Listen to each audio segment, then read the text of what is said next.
Energy conservation is one of the measures that climate change advocates are looking at to help reverse or slow the climate change reality that the world, and Uganda in particular, are contending with. Now, in this segment of technology today, we again bring you another innovator who has come up with a good idea, breakthrough idea, that can help conserve and preserve energy.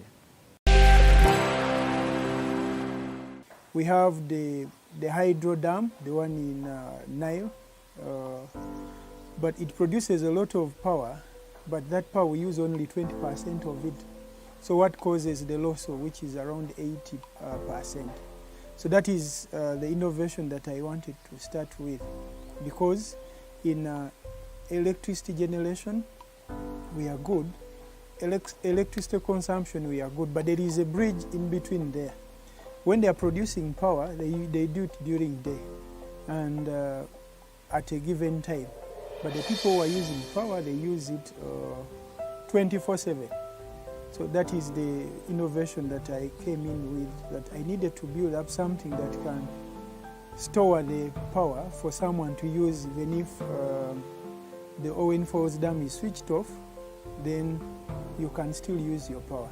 So I came up with energy storage system, and I started studying how best can we utilize the materials we have from within the country so that we can build energy storage system. I started with some things that are commonly known to us. These are rice husks, these are coffee husks, and when you look at them, someone will tell you, these are just waste.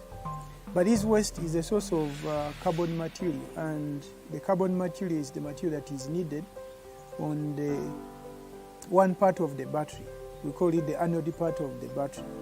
So if it is needed, I said, okay, let me start with that. I purified all this and tried to do some functionalization up to this kind of material. Now this is material, carbon material for anode side.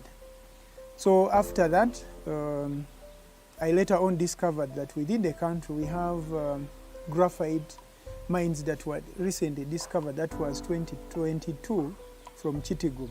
So I went on to also get some samples and tried to work on them so that they reach battery grade. This is the side, and this is the same processed one. This is the level of the battery material. Then after that, I started testing them for its output. You know, when you're doing batteries, there is a lot of science. You do one side alone until you reach the end. You do the positive side alone, you reach the end, the middle side, because mainly the battery has three parts: the positive, the negative, and the middle part, which is the separator. In research, no one is doing all the three at once. So, but me, since I was the only one in the country and I was the one starting, I had to touch here and there and do all the three, but later on specialize on the two which are the major. That is the positive and the anode, which contributes up to 75% of the battery. So I have quite a number of materials here for the cathode side. I've tried to look at the Lake Atwe salt to get out the lithium that is there, which is very small, the sodium that is there in the sodium battery technology.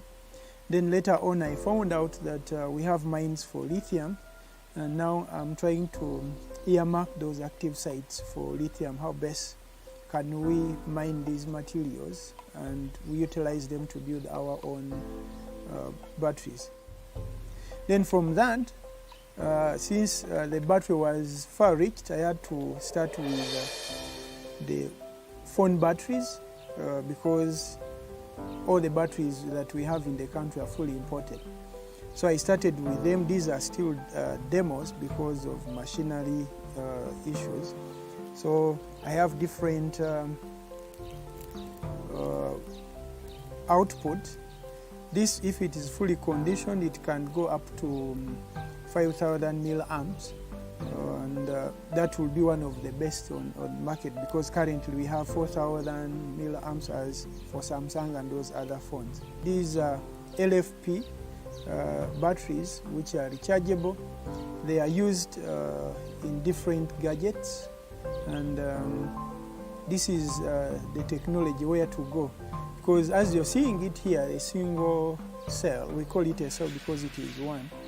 We put it into a pack. Once you put it into a pack, you can run electric vehicle like the Kira EV. This is the battery they are looking for, and they are all imported. And when you look at the cost of maybe the Kira bus, that one bus, the cost of production, around 60% of the cost of the production goes to the battery pack.